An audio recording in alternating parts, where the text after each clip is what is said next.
Bonjour ou bonsoir, tout dépend à quelle heure vous écoutez ce podcast de l'ODJ Média. Notre chroniqueur de l'ODJ, Noureddine Batige, partage son avis et ses réflexions dans un article qu'il a intitulé « Balance des risques, le spectre de l'inflation l'emporte sur la croissance ».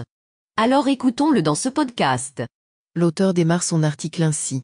Tenue, le mardi 21 mars, la première session au titre de l'année 2023 du Conseil de Banque Al-Maghrib revêt une importance particulière. Elle intervient dans un contexte inédit ayant conduit, bon gré mal gré, à la décision de relever le taux directeur de 50 points de base à 3%.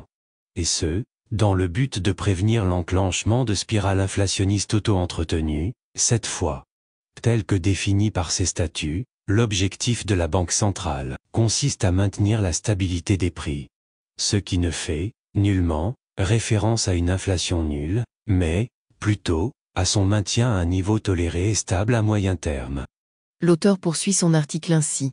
Est-ce le cas aujourd'hui?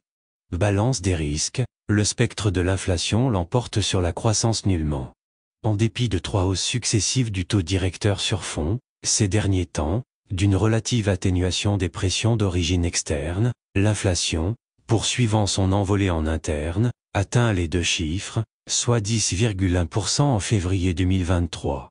Un chiffre jamais atteint depuis les années 80. Les seniors en gardent de très mauvais souvenirs. Ce n'est que trop, et les citoyens dont le pouvoir d'achat en fait les frais, ne peuvent plus suivre ou se contenter de sommaires déclarations gouvernementales, qui ne reflètent aucunement ce qu'ils endurent ou subissent. Les chiffres récemment dévoilés par Javier Diaz-Cassou, économiste senior principal à la Banque mondiale au Maroc, cadrent parfaitement avec le ressenti de la majorité des Marocains. Les autorités gouvernementales trop sensibles aux propos des institutions de Bretton Woods, ne serait-ce que pour négocier leur demande d'un accord au titre de la ligne de crédit modulable, ont tout intérêt à garder en tête le fait que l'inflation annuelle a été pratiquement 30% plus élevée pour les 10% les plus pauvres de la population, par rapport aux 10% les plus riches, principalement en raison de l'impact de la hausse des prix alimentaires, qui représente une part plus importante de dépenses chez les ménages les plus pauvres. L'auteur pose la question ainsi. Qu'en est-il pour demain? À en juger par les projections de Banque Al-Maghrib, l'inflation, après avoir atteint 6,6% en 2022, son plus haut depuis 1992, devrait rester à des niveaux élevés à moyen terme.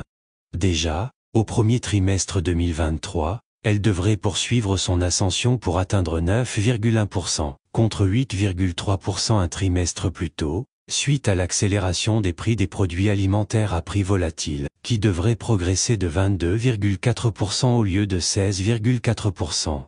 En 2023, elle ressortirait à 5,5% en moyenne et sa composante sous-jacente se situerait à 6,2%, et ce, en raison essentiellement de la flambée des prix de certains produits alimentaires qui y sont inclus. Bien plus, en 2024, sous l'hypothèse que les pressions aussi bien internes qu'externes continueraient de s'atténuer, la tendance fondamentale des prix se situerait à 2,3%. Néanmoins, la décompensation programmée des prix des produits subventionnés devrait maintenir l'inflation globalement à un niveau élevé, soit 3,9%. Du coup, la Banque centrale estime que les risques entourant les perspectives demeurent très élevés, et peuvent, en cas de leur matérialisation, affecter la projection centrale, avec une balance orientée à la baisse pour la croissance et à la hausse pour l'inflation. L'auteur conclut son article ainsi. Les tensions géopolitiques, les chocs climatiques, la décélération de la demande étrangère et la dégradation de l'activité en zone euro sont autant de risques à prendre sérieusement en considération. Rédigé par Noureddine Batige, élu par l'intelligence artificielle de l'ODJ Média. Merci d'avoir écouté ce podcast de l'ODJ Média, ce bouquet de supports numériques, portail, magazine mensuel connecté, web radio et web TV.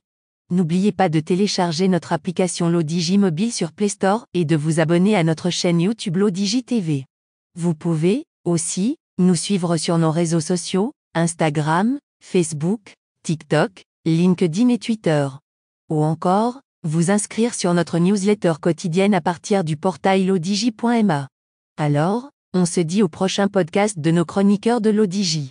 Et à très bientôt, si et seulement si vous le voulez bien.